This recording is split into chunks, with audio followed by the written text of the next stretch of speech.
Қотыр торғай. Бір қотыр торғай шеңгелге қонып отырғанда, жарасының қара қотырланған аузын шеңгелдің тікенегі сыдырып кетіпті. Торғай ашуланып, «Қап бәлем, сені ешкіге айтпасам ба?» деп ешкіге келеді. Ешкі, ана шеңгелдің сылдырмағын неге жемейсің? Ешкі: «Оны жемек түгіл өзім лақтай алмай жатырмын». Торғай: «Қап бәлем, сені қасқырға айтпасам ба?» дейді де қасқырға барады. Қасқыр, ана ешкіні неге жемейсің? Оны жемек түгіл байдың жабағысын жеп тауыса алмай отырмын. Торғай: «Қап бәлем, сені жылқышыға айтпасам ба?» дейді.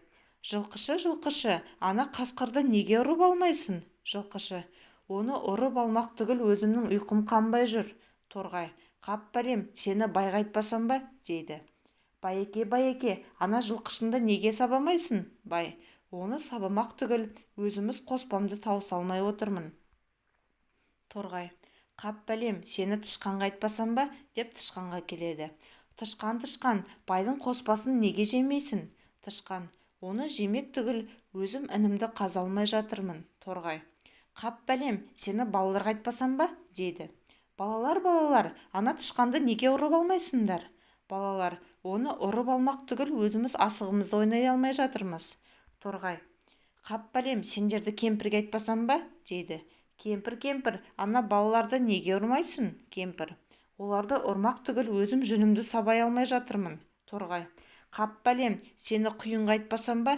дейді де құйынға барады. Құйын, кемпірдің жүнін неге ұшырмайсың? Құйын соғып кемпірдің жүнін ұшырады. Кемпір балаларды ұрады. Балалар тышқанды ұстап алады. Тышқан байдың қоспасын тігіседі. Бай жылқышыны сабайды, жылқышы қасқырды ұстап алады. Қасқыр ешкіні жейді. Ешкі шеңгелдің сылдырмағын жей алмай, қотыр торғай шеңгелден өшін алмаған екен, дейді.